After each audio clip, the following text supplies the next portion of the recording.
நேயர்களுக்கு வணக்கம். மக்களை காப்போம் தமிழகத்தை மீட்போன்று தன்னோட எழுச்சி பயணத்துல 37வது நாளான இன்னைக்கு செய்யாறு, மதுராந்தகம், செங்கல்பட்டு இந்த 3 தொகுதிகள்ல தன்னோட எழுச்சி உரையை முடிச்சிருக்காரு எடப்பாடியார். இந்த தொகுதிகள்ல என்னென்ன பேசியிருக்காரு அப்படின்றத இந்த வீடியோல பார்க்கலாம். 37வது நாள்ல செங்கல்பட்டு மாவட்டத்துல செய்யூர், மதுராந்தகம், செங்கல்பட்டு இந்த 3 சட்டமன்ற தொகுதிகள்ல சுற்றுப்பயணம் செஞ்சு மக்களை சந்திச்சாரு. முதல்ல செய்யூர் தொகுதியில பேசின எடப்பாடியார் மின் கட்டணத்தை 67% திமுக அரசு உயர்த்தியும் மின்சாரத்துறை கடன்ல தான் இருக்கு. மாதந்தோறும் மின் கட்டணம் கணக்கிடப்படும் அப்படின்ற திமுக வாக்குறுதி என்னாச்சு அப்படின்னு கேள்வி எழுப்பியிருக்காரு. அதிமுக ஆட்சியில சிறப்பான திட்டங்கள் நிறைவேற்றப்பட்டுச்சு. திமுக ஆட்சியில எந்த புதிய திட்டங்களும் நிறைவேற்றப்பட்டதா தெரியல. மாறா அதிமுக ஆட்சியில கொண்டு வரப்பட்ட திட்டங்களை அரசியல் காழ்ப்புணர்ச்சியால திமுக முடக்கி இருக்குன்னு சொல்லியிருக்காரு. திமுக அரசு விலையில்லா வேட்டி சேலை திட்டத்துல மிகப்பெரிய ஊழல் செஞ்சிருக்கு. வரிக்கு மேல வரி போட்டு குப்பைக்கும் வரி போட்ட ஒரே அரசு இந்த ஸ்டாலின் அரசு தான்.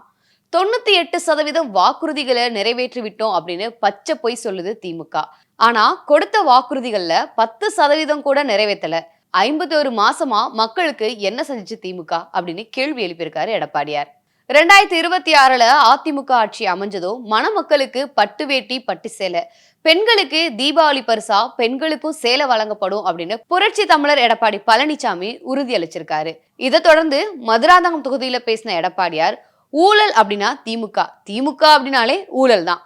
உழைப்பால் உயர்ந்தவர்கள் தான் அதிமுக தலைவர்கள். ஆனா குடும்ப அடையாளத்தை வச்சு முதலமைச்சரானவர் தான் ஸ்டாலின். மக்களை தவிக்க விட்டுட்டு திருமண நாளை கொண்டாடிட்டு இருக்காரு ஸ்டாலின். திருமண நாள் கொண்டாட்டம் அவ்வளவு முக்கியமா அப்படின்னு கேள்வி எழுப்பியிருக்காரு. போதையை கட்டுப்படுத்தாத அரசு திமுக. அதிமுக ஆட்சி அமைஞ்சதும் ஏழை எளிய மக்கள் மகிழ்ச்சி அடைகிற வகையில திட்டங்கள் கொண்டு வரப்படும். திமுக நிறுத்தி வச்ச திட்டங்கள் எல்லாம் திரும்ப கொண்டு வரப்படும் சொல்லியிருக்காரு. விலைவாசியை கட்டுப்படுத்த திமுக தவறிடுச்சு. அதிமுக ஆட்சியில வழங்கி வந்த மாணவர்களுக்கான மடிக்கணினி, விவசாயிகளுக்கான கறவை மாடுகள், ஆடுகள், கோழிகள், ஏழை எளிய பெண்களுக்கான தாலிக்கு தங்கம், படித்த பெண்களுக்கான ஸ்கூட்டி, அம்மா உணவகம், இது எல்லாமே திரும்பவும் அதிமுக ஆட்சி மலர்ந்ததும் வழங்கப்படும் சொல்லியிருக்காரு. திமுக ஆட்சியில உயர்கல்வி சீர்கிட்டு இருக்கு. இந்தியாவிலேயே அதிகமா கடன் வாங்கின அரசு திமுக அரசு தான். குடும்ப ஆட்சிக்கு ஒரே அடியா முற்றுப்புள்ளி வைப்போம். நாசகர நயவஞ்சக விளம்பர மாடல் ஸ்டாலின் ஆட்சியை வீட்டுக்கு அனுப்புவோம். அம்மா மாடல் ஆட்சியை அரிய நிலை ஏற்றுவோம். 210 இடங்கள்ல அதிமுக கூட்டணி மிகப்பெரிய வரலாற்று வெற்றியை பெறும் அப்படின்னு எடப்பாடியார் சொல்லியிருக்காரு. இதை தொடர்ந்து செங்கல்பட்டுல பேசின எடப்பாடியார், மத்தியில ஆட்சி அதிகாரத்துல இருந்தப்போ கல்விய மாநில பட்டியலுக்கு கொண்டு வராம விட்டுட்டு இப்போ நாடகம் ஆடுறாரு ஸ்டாலின். கண்ணுக்கு தெரியாத காத்துலயும் ஊழல் செஞ்ச கட்சி தான் திமுக. நடந்தாய் வாழி காவிரி திட்டத்தை கொண்டு வந்தேனா, ஆனா இன்னைக்கு 11,500 கோடியை மத்திய அரசு ஒதுக்கியிருக்கு. ஒரே மேடையில நேருக்கு நேர் பேச தயாரா அப்படின்னு ஸ்டாலினுக்கு எடப்பாடியார் சவால் விடுத்திருக்காரு. கல்வியில மறுமலர்ச்சியையும் புரட்சியையும் அதிமுக ஆட்சி கொண்டு வந்துச்சு. அதிமுக ஆட்சியில அனைத்து மக்களும் பாராட்டுற அளவுக்கு சிறப்பான ஆட்சியை தந்தோம். ஆனா திமுக ஆட்சியில ஏழை எளிய மக்களுக்கு பாதுகாப்பு இல்ல. இந்த ஆட்சியில பெண்களுக்கு பாதுகாப்பு இல்ல, குழந்தைகளுக்கு பாதுகாப்பு இல்ல.